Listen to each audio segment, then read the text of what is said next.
اهلا بيكم حبايبي في قناة اصل الطبخ مع ايناس.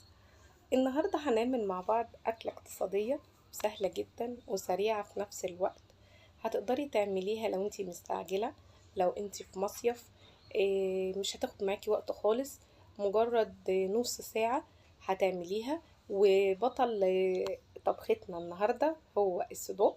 هنعمله بطريقتين اتنين، طريقة مع الفول وطريقة تانية مع المكرونة. فعندك كده صنفين تقدري تعمليهم.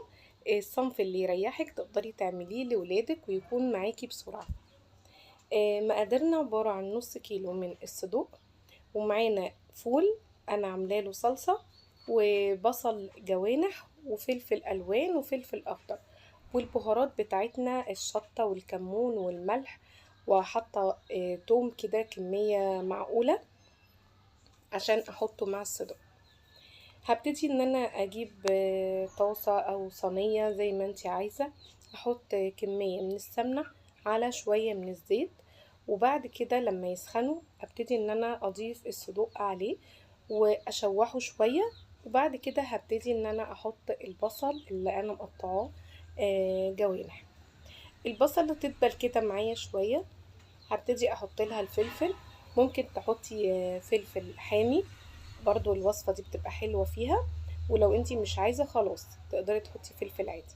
بعد كده هنحط البهارات بتاعتنا والتوابل بتاعتنا كلها وكمية الثوم، واقلب كويس قوي. وبعد كده بركنها على جنب شوية. هنبتدي نعمل المكرونة. انا جبتها في طاسة وحمرتها كده شوية، وحطيت لها مية سخنة مش كتير طبعا، وسبتها ان هي تتسلق على مهلها في حبة المية الصغيرين دول. بعد كده هبتدي ان انا اخد كمية الصدوق اللي انا عملتها، هقسمها نصين عشان هعمل صنفين منها زي ما انا قلتلك. وبعد كده هبتدي ان انا اضيف كمية الفول. وطبعا كمية الفول انا مش عايزاها تغطي معانا على الصدوق علشان تستطعمي بالطعم معاه. اخدت كمية مناسبة. وبعد كده هبتدي ان انا احط لها فلفل الوان، واضيف لها معاها صلصة. انا برضو مسبكاها عشان ما تاخدش معايا وقت. كمية الصلصة زي ما انتي حباها تقدري تحطيها، يعني مش بمقدار معين، وبتسيبيها تكمل تسويتها على النار.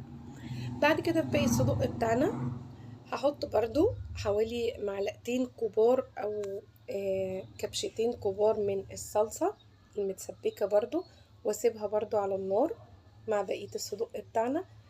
وفي 10 دقايق طبعا المكرونة اتعملت معانا. هبتدي ان انا اضيفها كلها عليها. انتي بقى عندك جبنة موتزاريلا، عندك اي حاجة تقدري تحطيها عليها في الوقت ده حطي، ما عندكيش استكفي بالصدق باللي احنا عاملينه ده. انا كان عندي شوية جبنة موتزاريلا، يعني حاجات كده كانت عندي بواقي من البيفي. اي حاجة عندك تقدري تحطيها، ما عندكيش زي ما قلتلك تقدري تستكفي باللي احنا عملناه.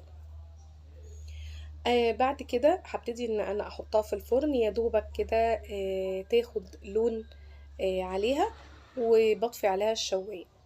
وده بيكون الشكل بتاع الصدق بالفول معانا. والصنف التاني اللي هو بالمكرونة بعد ما طلعتها من الفرن، انا شغلت عليها الشواية بس زي ما قلتلك، يا دوب بس ايه تمسك مع بعضها علشان الجبنة الموتزاريلا اللي انا ضفتها عليها.